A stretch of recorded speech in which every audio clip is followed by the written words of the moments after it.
नमस्कार, मी कोमल. तर आज आपण बनवणार आहोत थंडगार असा मठ्ठा. तर तो मठ्ठा कसा बनवायचा ते आपण आज बघणार आहोत. तर आता उन्हाळा चालू झालेला आहे, तर जेवणानंतर वगैरे काहीतरी थोडंसं थंड प्यावंसं वाटतं. तर त्यावेळेस हा मठ्ठा आपण तयार करून फ्रीजमध्ये जरी ठेवला आणि जेवणानंतर तो पिण्यासाठी दिला तरी चालतो. तर सोपी रेसिपी आहे. चला तर मग बघूया कसा बनवायचा मठ्ठा. तर हे बघा, मठ्ठा तयार करण्यासाठी इथं मी अर्धा लिटर ताक घेतलेलं आहे. तर सुरुवातीला काय करायचं आहे, तर हे बघा, इथं मी आलं खिसून घेतलं होतं आणि त्या आल्याचा रस मी इथं काढून घेतलेला आहे. तो चाळणीने असं चहाची चाळण वगैरे असते त्याच्याने गाळून घेतलेला आहे आणि तो रस मी सुरुवातीला याच्यामध्ये टाकणार आहे. तर या आल्याच्या रसामुळं मठ्ठ्याला छान अशी टेस्ट येते. आणि आता काय करणार आहे, थोडीशी 1-2 हिरवी मिरची मी घेतलेली होती, मिक्सरला बारीक करून घेतलेली आहे, ती सुद्धा मी याच्यामध्ये टाकून घेणार आहे. म्हणजे छान अशी टेस्ट येते मठ्ठ्याला, तिखट अशी.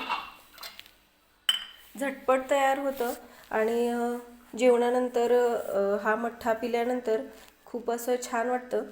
तर इथं मी बारीक चिरलेली कोथिंबीर सुद्धा टाकून घेते.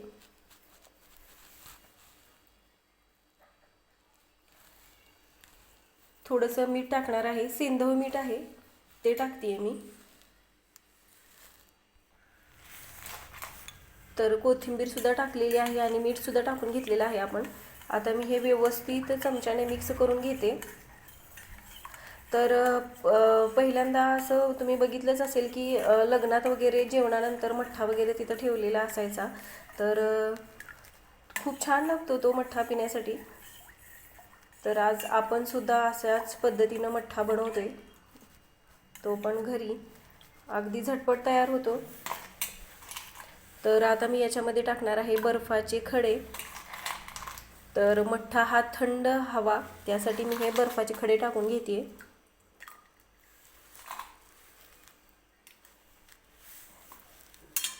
आणि परत एकदा व्यवस्थित मिक्स करून घेते.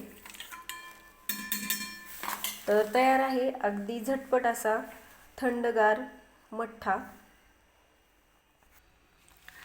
तर हे बघा, तयार आहे अगदी झटपट आणि अगदी चविष्ट असा. अगदी थोड्या टाईममध्ये आपण हा मठ्ठा तयार केलेला आहे. तर तो मी एका 2 ग्लासमध्ये बघा ओतून घेतलेला आहे. तर किती छान दिसतोय हा मठ्ठा, तुम्ही बघू शकताय. जेवणानंतर किंवा कधीतरी दुपारचं असंच काहीतरी थंड प्यावंसं वाटलं तर ताक हे खूप चांगलं असतं उन्हामध्ये पिलं तर. मग त्याला आपण थोडंसं वेगळ्या पद्धतीनं असा मठ्ठा तयार केलेला आहे, म्हणजे पियायला सुद्धा छान लागतं.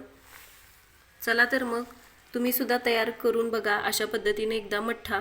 आणि व्हिडिओ कसा वाटला तो नक्की कमेंट करून सांगा. आणि व्हिडिओ आवडला असेल तर व्हिडिओला लाईक करा, शेअर करा आणि चॅनलला सबस्क्राईब सुद्धा करा.